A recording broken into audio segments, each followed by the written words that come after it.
تصور کنید برای چند لحظه همه چیز عالی به نظر میرسه. آب گرم و آرام که به بدنتون میخوره، نور آفتاب، دنیای زیبا و بی خطر.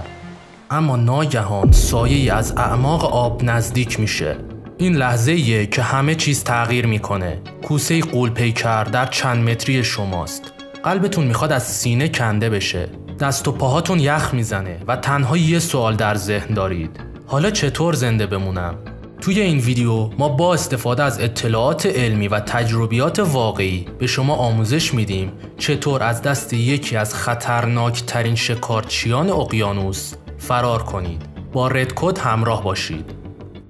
اول از همه باید بفهمیم چطور از مواجهه با کوسه جلوگیری کنیم. بیایید صادق باشیم. هیچ کس دوست نداره حتی فکر مواجهه با کوسه رو بکنه.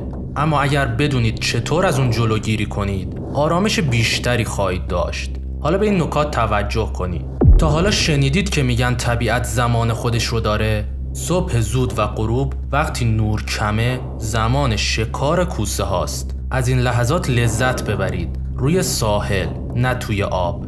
در شکارگاه کوسه ها یعنی ورودی بنادر یا آبهای عمیق شنا نکنید. این مناطق مثل رستوران های لوکس برای کوسه ها هستند. همیشه پر از طعمه های خوشمزه. و این یکی، اگر زیورالات براق به دست دارید، اونا رو توی آب نیارید. اینا شبیه پولک های ماهی هستند و ممکنه کوسه ها رو گمراه کنن.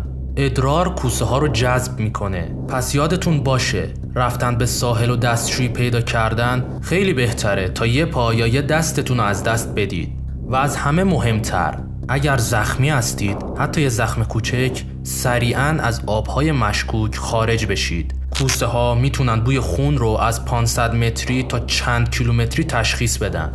حالا بیایید درباره بدترین سناریو صحبت کنیم. وقتی که کوسه به شما حمله میکنه، اینجا قوانین بقا کاملا متفاوتند. اول از همه تلاش کنید روی سطح آب نمونید. حرکت سریع روی سطح آب امواجی رو به وجود میاره که مثل صدای زنگ خطر برای کوسه هاست. اگر میتونید به عمق برید یا خودتون رو به جسمی مانند صخره برسونید.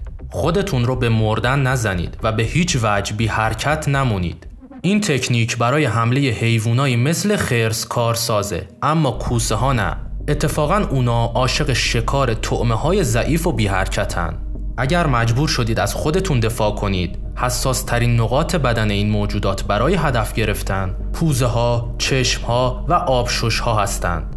اگر وسیله‌ای مثل چاقو دارید، به این نقاط ضربه بزنید. کوسه ها باهوشن و اگر ضربه کافی ببینن، معمولاً دست از سر طعمه بر می دارن. اما حتی اگر کوسه ازتون دور شد، فکر نکنید کار تموم شده. این موجودات گاهی بر می گردن تا طعمه رو غافلگیر کنن. این شکارچیان قدرتمند یکی از کرکترهای اصلی اقیانوس‌ها هستند و نقش مهمی در حفظ اکوسیستم دارند. بسیاری از گونه‌های کوسه در خطر انقراض هستند و این ما انسان‌ها هستیم که میتونیم تغییر ایجاد کنیم. کوسه ها موجودات شگفت انگیزی هستند، اما احترام به قلمرو اونا کلید بقاست. دفعه بعد که وارد آب شدید، این نکات رو به خاطر داشته باشید و یادتون باشه شانس زنده موندن شما بیشتر از چیزیه که فکر میکنید. در واقع احتمال این که یه نارگیل به سرتون بخوره و بمیرید بیشتر از حمله کوسه است. اگر این ویدیو رو دوست داشتید حتما لایک کنید و نظراتتون رو با ما به اشتراک بذارید و اگر داستان بقا یا سوالی دارید توی کامنت ها بنویسید. یادت باشه این زخم های نبرده که نشان افتخار بازماندگانه.